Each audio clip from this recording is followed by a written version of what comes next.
Facebook something about how God is envious or jealous. I just went, oh my God. I had to comment. I said, first of all, God is not jealous or envious because He already has everything. Usually we're jealous or envious of something, of someone, because they have something we don't. But when it comes to Krishna, He already has everything.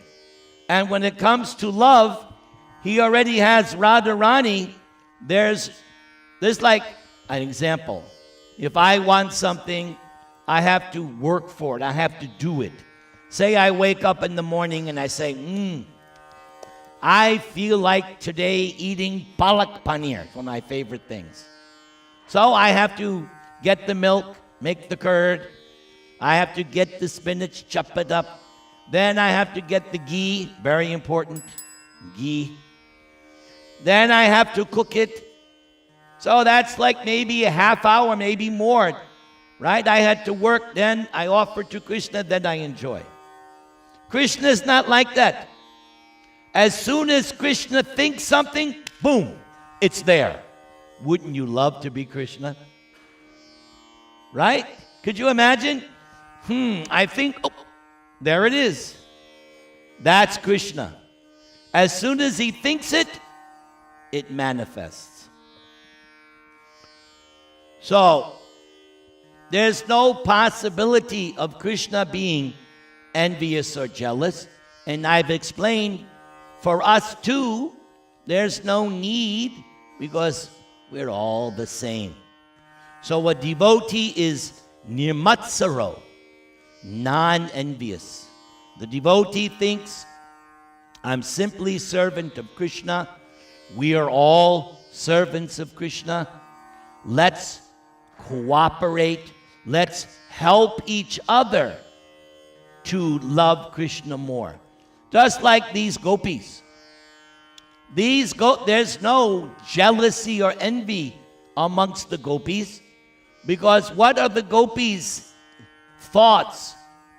The gopis are thinking, how can we arrange it that Radha and Krishna can meet together at night? And Radha is thinking, how can I get the other gopis to also participate in tonight's Rasa Leela dance? So there's no jealousy or envy in the spiritual world, because everyone is cooperating to make it blissful for Krishna. That's what makes a temple beautiful. That's what makes a home. In a home, how can you make, like we have this expression, home sweet home? How do you make a home sweet home? The husband should think, how can I act in such a way that my wife will be satisfied? That's a hard one. And the wife should be thinking, how can I act in such a way that my husband is satisfied? Oh, God. I don't know. Anyway, that should be the mood. The mood should be, how can we cooperate together and work as a team?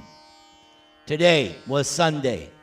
They played so many football games today. 11 people on each side. The team that won was the team that was in sync. The team that was thinking, my role is to do this, my role is to do this. Everybody was playing their part. They executed and they came out victorious. So in a temple, in a family, everyone should play their role. We're on a team together, and here is our goal. Our goal is to see how the hands are up. Goal! They're showing you goal. Right? She gets the joke. Very good. They say if you can get the audience laughing, you're halfway there. So, Gaura Nitai, Panchatattva have their hands raised.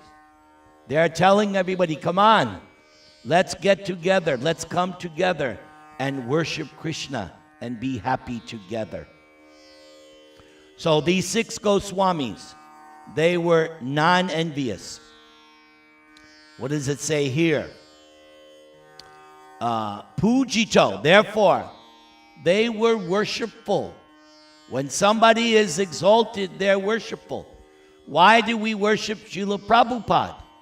We worship Srila Prabhupada because he was non-envious.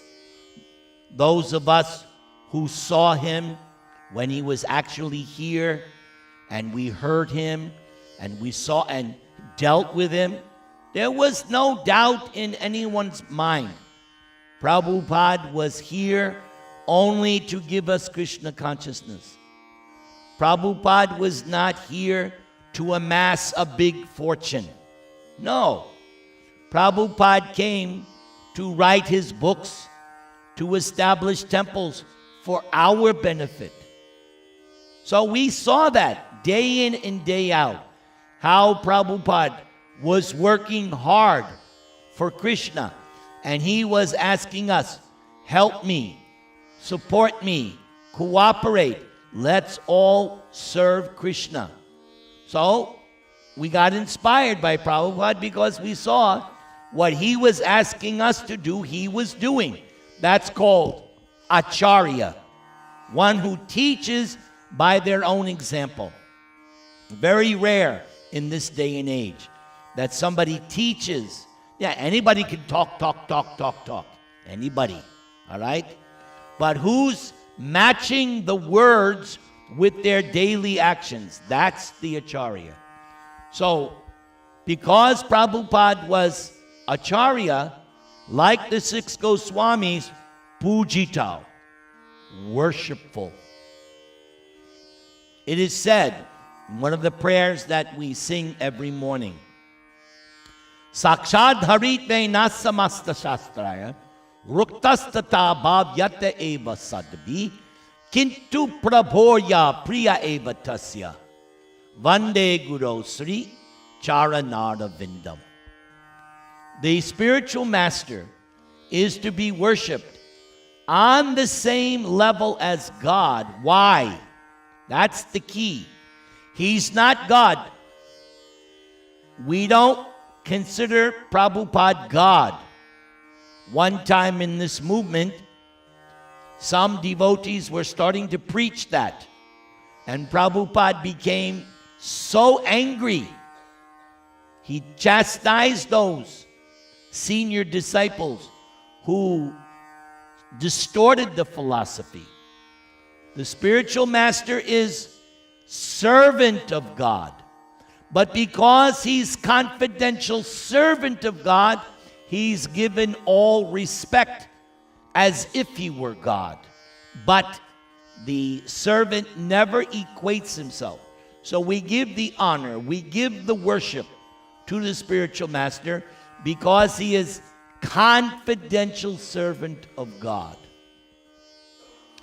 Therefore, the 6 Goswamis, Kripa Barao Bhuvi Bhuvao Bharavahantarako, they were very merciful.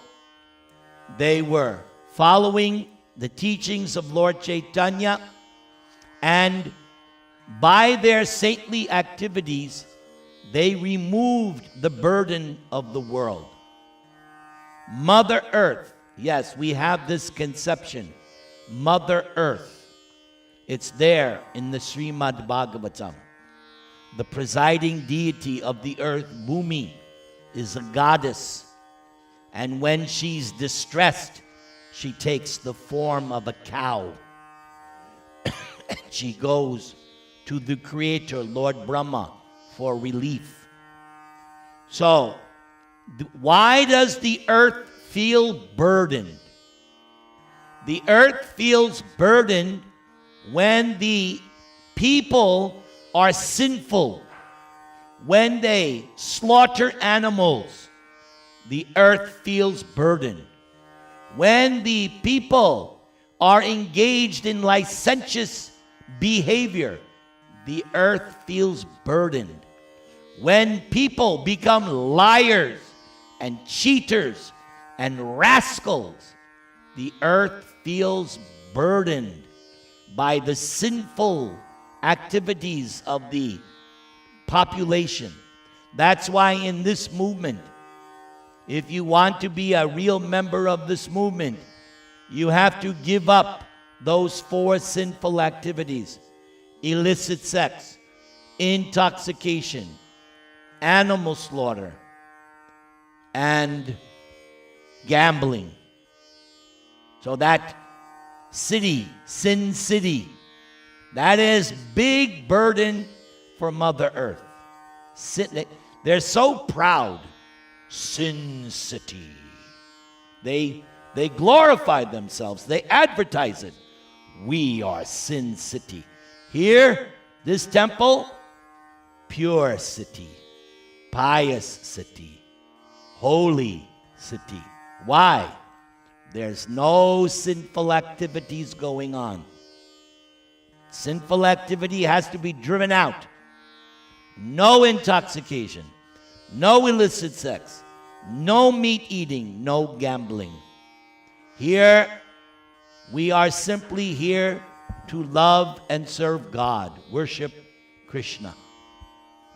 So the 6 Goswamis, they removed the burden of the earth. So when you chant Hare Krishna Mahamantra, when you follow the regulative principles, you are helping to relieve the burden of the earth. And that is why we preach.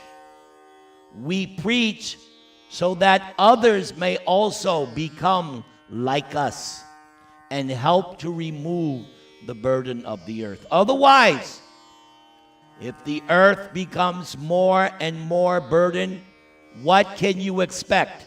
Famine, pestilence, terremoto. You know what that is? That's Spanish. Mucho earthquake, right? Flooding, hurricanes, tornadoes, disasters. Why is that happening? Because the earth is feeling burdened. She needs some release. If somebody's putting a burden on your back more and more and more, at some point you can't take it. Mother Earth is the same way. When there's too much burden of sinful reactions, she lets go. Reactions. So these 6 Goswamis, they were helping to relieve. Everybody chant the Maha Mantra.